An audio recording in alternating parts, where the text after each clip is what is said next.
the Son of Man in Daniel 7 receives worship and glory and an everlasting kingdom. Those things only belong to a divine figure. Jesus was claiming his divine quality in the Gospels.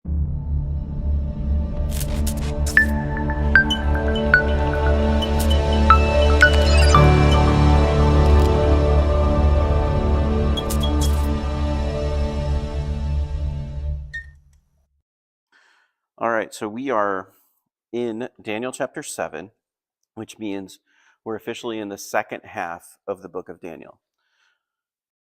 Now, I've mentioned this before through the series, but what you see throughout the book of Daniel is it feels like about half of the book, or slightly less than half of the book, is really a narrative of Daniel's life. You get a glimpse of how he reacts, how he interacts with his friends and with the people in power, and sort of how faithful he is throughout everything. And then the other half is the visions or interpretations or really predictive prophecy that Daniel gives us. Well, the reason that it's a little more than half of the book is focused on prophecy is because once you get to the second half of Daniel, it's much more exclusively about the predictive future prophecy. But a lot of it was set up by things we learned in the first 6 chapters. So tonight, we're going to be dealing with a vision that Daniel has, as the rest of the book is really about visions that Daniel has, and there's just a few glimpses of his personal character in between. But this vision is related to a vision that we talked about back in Daniel chapter 2. So if you remember Daniel chapter 2, Nebuchadnezzar has a dream. It kept him up all night. It frustrated him. He was looking for an answer to what this dream was. He was scared, sick to his stomach. All of his wise men couldn't interpret it for him. Daniel comes through. God gives Daniel the vision and the interpretation of what Nebuchadnezzar's dream was, which is a statue. It's a statue with 4 different metals: the head of gold, chest and arms of silver, abdomen and thighs of bronze, and legs of iron. And then down at the bottom, the feet and the toes are a mixture of iron and clay. And Daniel basically tells Nebuchadnezzar, this is a succession of kingdoms. Nebuchadnezzar, you're the head of gold. Your kingdom is great, your power is great, your majesty is great, but your kingdom will not last forever, essentially. There will be successive kingdoms that control the same region or more than yours. They might be bigger than your kingdom, but they'll be lesser in absolute power. He even tells them that there are lesser kingdoms that come to take over his. And so that is connected to what we're talking about. Now, this section, we're going back in time a little bit because we're back in Babylon, not in Persia. I mean, we've been in the same location, but the empire that has reigned, we just saw Persia had taken over Babylon.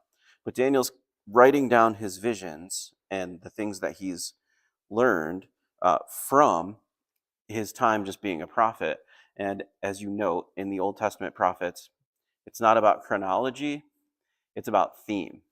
And so since we're moving into a heavily prophetic theme, Daniel is going back to write some of his visions. And this vision is connected to chapter 2.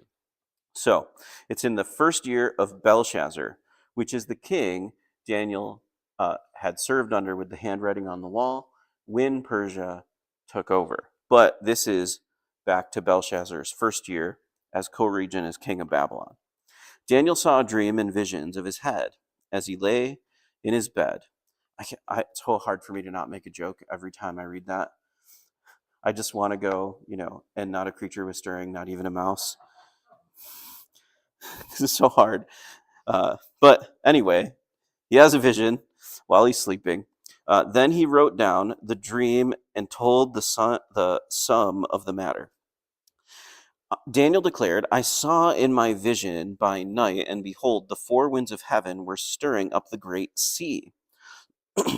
And 4 great beasts came up out of the sea, different from one another.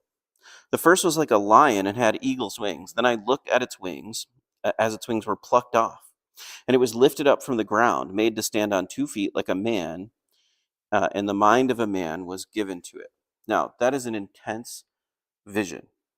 Just the first one is of a lion with wings, and then that lion who is walking on the ground gets plucked up from the ground to stand on 2 feet, and it's given the mind of a man. Now, the issue with this first part is that it's not prophetic. This is actually past. Daniel, by giving us part of his vision being fulfilled in the past, gives us an interpretive framework for what the rest of the vision will be. Because the lion is representative of Babylon, particularly a king.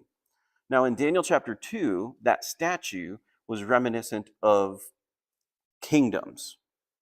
So Babylon, Persia, Greece, Rome, and then whatever this crumbled mixture of a Roman Empire looks like when the Antichrist comes and Christ returns and destroys the government of man and puts the government upon his shoulders as predicted in Isaiah, right?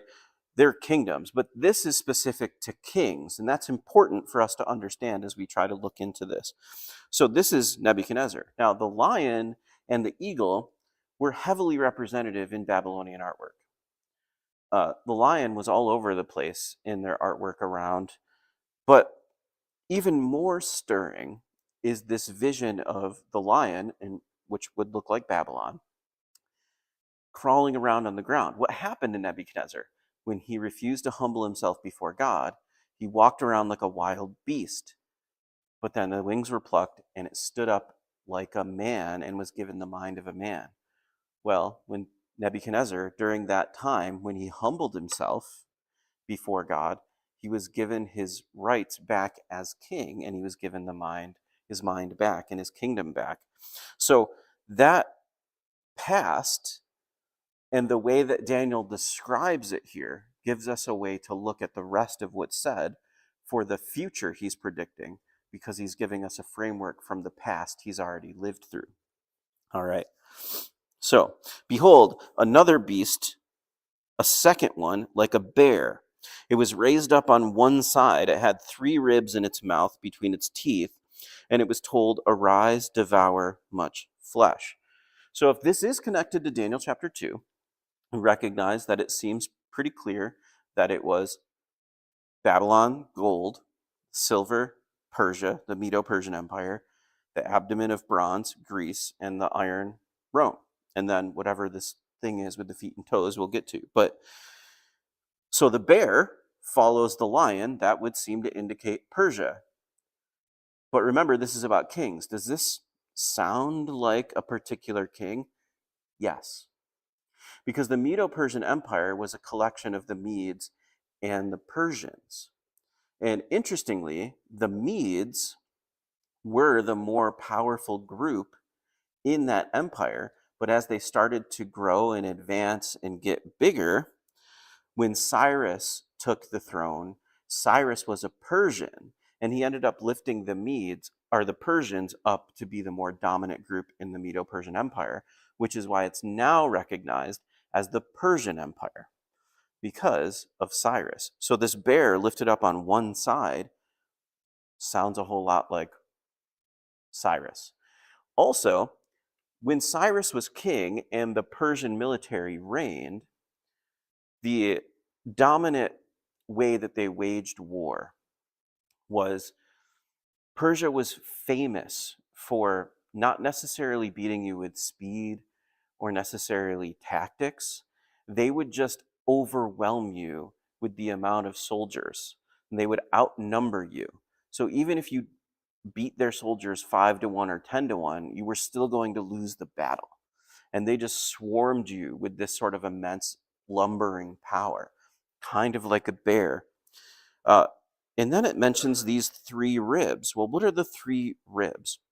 Well, interestingly, when Persia had taken over Babylon, there were 3 kingdoms, because Persia ended up being larger than Babylon from the areas that they took over and reigned. They beat up and took over Babylon, Egypt, and Lydia, 3 major geographical powers at that time, and Persia swallowed that all up. Isn't it interesting that Cyrus is pictured the one who raised the Persians up over the Medes, with his military strategy of massive strength in numbers, being large and strong, who took out these three massive geographical and military threats. So that is the picture there. In verse 6 here in chapter 7, it says, "After this I looked, and behold, another like a leopard with 4 wings of a bird on its back. And the beast had 4 heads, and had dominion, and dominion was given to it. After this, I saw the night visions, and behold, a fourth beast, terrifying and dreadful, and exceedingly strong. It had great iron teeth. It devoured and broke in pieces, and stamped what was left with its feet. It was different from all the beasts that were before it. It had 10 horns. I considered the horns, and behold, there came up among them another horn, a little one, before which 3 of the first horns were plucked up by the roots. And behold, in this horn were eyes like the eyes of a man, and a mouth speaking great things." So you see the last 2 pieces of this vision are a leopard that has 4 wings, and then 4 heads. Well, again, if we follow that succession of the statue in the kingdoms, the next kingdom after Persia would be Greece. So this would represent Alexander the Great. Alexander the Great took over the world in like 3.5 years. His military strategy was tactical, swift, and he conquered with speed. And that sounds like a whole lot like a leopard with wings. But interestingly, Alexander, on his deathbed, because he died early, because he basically just got depressed. He fulfilled his duty, what he desired to do, pretty quickly. And on his deathbed, they asked him, "What do you want us to do with your kingdom?" And famously, he said, "Give it to the strong." And after Alexander died, his kingdom was split up into 4 sections to 4 of his strongest generals: Ptolemy, Seleucus, Cassander, and Lysimachus. Well, this leopard has 4 heads. Interesting. 4 heads. Heads would be the controllers. So after Alexander the Great dies, there are now 4 kings. Interesting. So that seems to fit the picture pretty well. Both the military strategy of Greece that conquered the Persian Empire, and the fact that Alexander, when he died early on in the empire, his kingdom got split up into 4 different sections for his 4 generals. And then they ended up waging war against each other, which we'll talk a whole lot about in chapter 11. So we'll get to that. But the next beast, this is where things get confusing. Now, the next beast, of course, if we're following the structure of the statue, the next beast is Rome. It's even the same metal. The iron legs and the feet, mixed partly of iron and clay, are just like the iron teeth in this beast. But then it talks about having 10 horns. Well, gee, what do feet have? 10 toes. That's an obvious parallel there. But then out of that comes another horn, a little one, before which of the 3 first horns were plucked up by the roots, and held in its horn were the eyes like the man, and a mouth speaking great things, or blasphemous things, or pompous things, depending on what translation you're reading from. So that little horn that crops up out of the 10 kings seems to be a clear picture of the future Antichrist. Now, if you take a preterist view of end times, you would claim that Nero would be this little horn. The problem with that well, let's not get into all of them, but the major problem with that is this is clearly connected to Daniel chapter 2. And if the 10 horns and the 10 toes are connected, that's in the days of those kings when the rock uncut from human hands comes and crushes the statue. Well, Nero was around after Jesus, so it wasn't Jesus' first coming that's connected to Nero. And the second coming has not happened, and human structures and empires still in existence. And so, not to mention much of the prediction about the Antichrist, though Nero fits a lot of the bill, he died before the destruction of the temple. So the preterist view is that the destruction of the temple is the abomination of desolation that's talked about in Daniel 9. But the Antichrist lives through the abomination of desolation and actually takes more power after the abomination of desolation. And that does not fit with Nero. And so my view is that this is a future event, and the things that happen in the first century are sort of an already not yet thing. Meaning all the stuff that fits in the first century, John is drawing from when he writes Revelation to give us some insight into what the future will look like, because he wrote the Revelation most likely in the mid to late 90s AD. So much later after Nero, and he predicts those things as future. But he's drawing on a lot of those parallels of things that happened in the first century. So this last section, this little horn, means that the Roman Empire, while it existed, and this is part of the reason that so many scholars who have the same view that I have of the end times expect there to be some sort of revived Roman Empire. That's why there's always so much interest in prophecy circles whenever Europe does something unique, like when the European Common Market was created, or the European Union has formed, and sort of the ideas of the European Union to have a group of superdelegates that are broken up into 10 different sections are like, that sounds like this, right? So there's always these theories that are trying to fit into what the scripture states, because there's an expectation that there will be some sort of revived Roman Empire that the Antichrist will come out of. So that's just not making a definitive statement, but that's probably closer to where I land, so that you know. We're going to look at how this is connected to Revelation 13. First, think of the four beasts, right? The lion with eagle's wings, the bear with 3 ribs in its mouth, raised up on one side, the leopard with 4 wings and 4 heads, and then the fourth one, iron and sharp teeth, right? Well, in Revelation 13, when John is giving us a more detailed description of the future to come, he says this: I saw a beast rising out of the sea with 10 horns and 7 heads. That sounds like a whole lot like we had just read, right? With 10 diadems on its horns and blasphemous names on its heads. And that beast the beast that I saw was like a leopard. Its feet were like a bear's, its mouth like a lion's, and to it the dragon gave his power and his throne and great authority. That's Revelation 13, 1 and 2. So when you see what Daniel is trying to give us and help us understand, John is also trying to help us grasp. And when you see John's picture, it clearly is connected to Daniel's. But this final beast that the Antichrist rises up out of looks like a conglomeration of all 4 of these. It has a lion's mouth. It looks like a leopard. It has bear's feet. But it's made up clearly of this final kingdom of iron with the 10 toes. It still has the 10 horns, right? So that's the whole picture. Now, we see a few verses later in verses 5 and 6, it says, the beast was given a mouth uttering haughty and blasphemous words, just like the little horn in Daniel 7.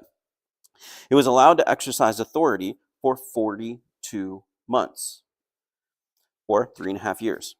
It opened mouth to utter blasphemies against God, blaspheming his name and his dwelling, that is, those who dwell in heaven.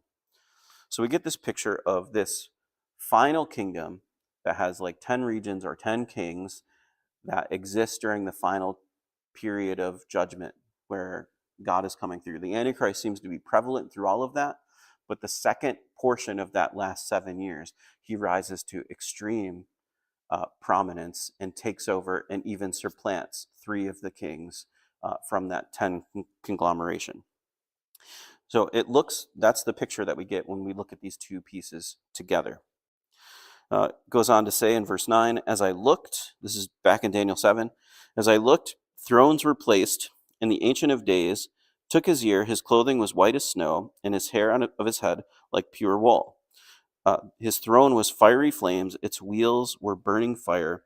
A stream of fire issued and came out from before him. 1,000,000 served him, and 10,000 times 10,000 stood before him. The court sat in judgment, and the books were opened. Now, that looks like just parts of Revelation. In Revelation 1, you get a description of Jesus as John is ushered up into heaven, and he sees Jesus with white hair like wool and eyes like thunder and fire all around and feet with brass, which is very similar to this picture here. You see the throne with fiery flames. That looks like the picture we see in Isaiah and Ezekiel of the throne room of God and the chariot that God sits on with the different angels underneath it. You see the stream of fire issued and came, and thousands served him, and 10,000 times 10,000 served him. That looks like Revelation 4 and 5 when you see the 24 elders and all of the angelic beings around the throne room of God. And it also looks like the book of Jude, which predicts that Jesus would come back with thousands upon 10,000s upon thousands of his saints to rule and reign. And so all of these pieces of scripture are coming together to give us the same picture, that Christ is going to rule and reign with his church. And this is a picture of Jesus. I looked then because of the sound of the great words that the horn was speaking. As I looked, the beast was killed and its body destroyed and given be burned with fire, and the rest of the beast, their dominion was taken away, but their lives are prolonged for a season. All right, so let's look. We get this picture of the Ancient of Days. We get this picture of Jesus in the middle of this vision of the Antichrist. It's almost like a little bit of a break and hope to remind us that even though we're getting a picture of the evil to come, that the ultimate story is about God winning and his ultimate redemption. So then it goes back to fill us back in on some of the details where he says, I looked at the sound of the great words, the blasphemy that the Antichrist was speaking. As I looked, the beast was killed and its body destroyed. So it's talking about the very end when Jesus comes back and he rules and reigns and he defeats the Antichrist. And in Revelation 19 and 20, you see that picture. You see Jesus coming back and destroying them, and then the Antichrist and the dragon are thrown into the lake of fire to be judged forever. So Jesus is coming back. He's going to win, right?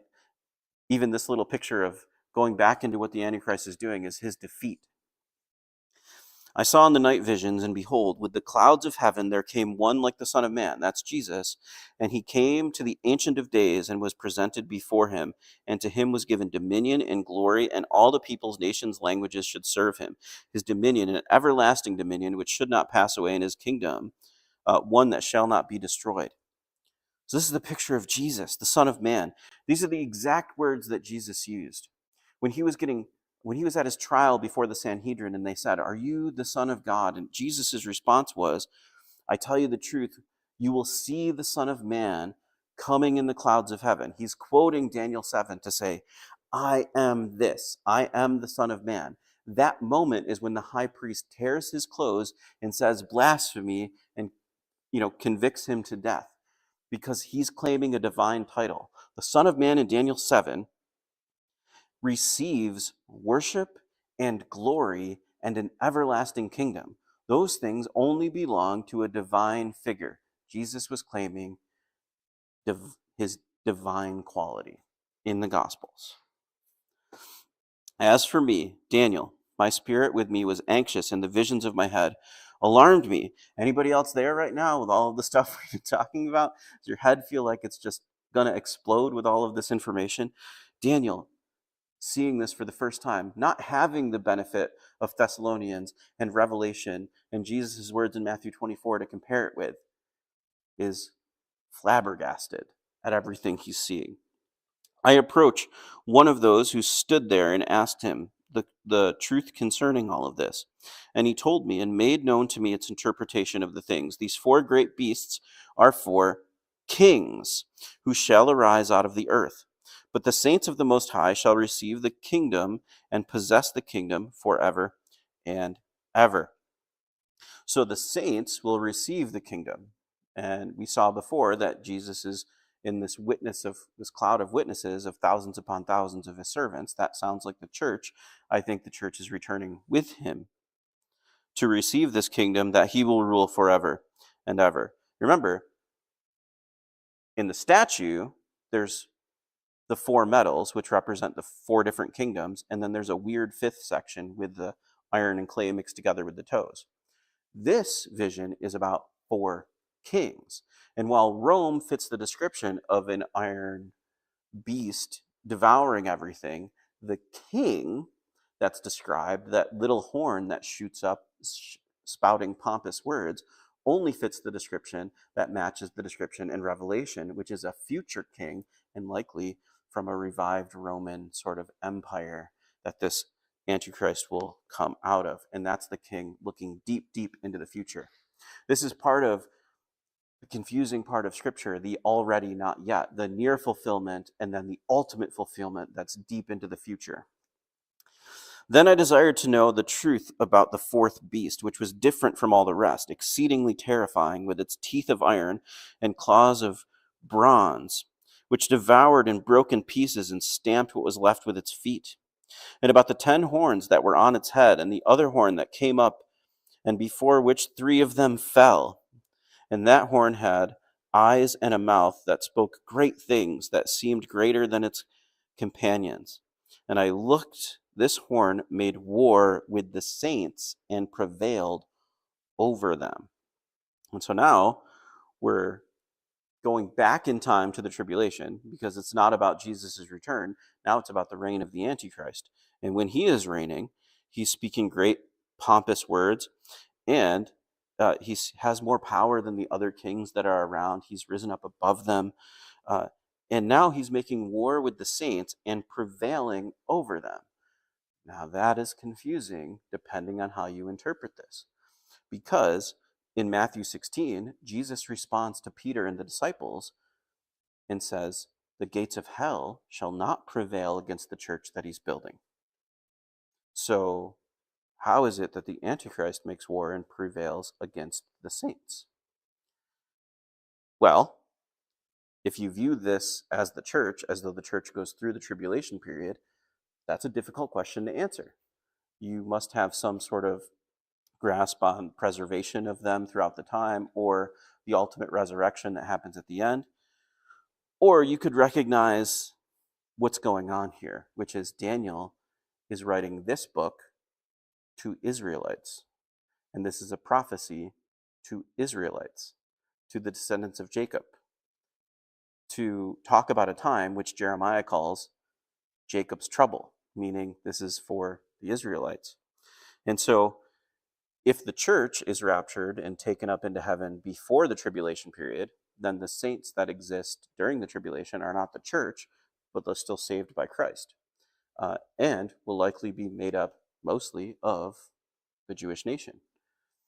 That's there. And so the war with the saints that he prevails against during this time when he reigns, he's allowed to prevail because it's not the church. It's tribulation saints, or especially the Israelites who are getting saved during that time. And it says, a stream issued and came out before him. 1,000,000 served him, and 10,000. Oh, I'm sorry, I'm way off here. 21. All right. Yes, as I looked, the horn was made war with the saints and prevailed over them, until the Ancient of Days came, and judgment was given for the saints of the Most High, and the time came when the saints possessed the kingdom. Now, that also fits with the way that it looks in Revelation and Jude and Thessalonians, and this picture of the saints coming back with Christ in the book of Jude. But then it also mentions in Revelation the people who are killed during the time of the tribulation are raised up upon Christ's return to rule and reign with him as well. And so it would be both the church and those who die during the tribulation to rule and reign during that kingdom. The saints will possess the kingdom. Thus he said, as the fourth beast, there shall be a fourth kingdom on earth, which shall be different from all kingdoms. It shall devour the whole earth, and trample down and break it into pieces. As for the 10 horns, out of this kingdom 10 kings shall arise, and another shall arise after them. He shall be different from the former ones, and shall put down 3 kings.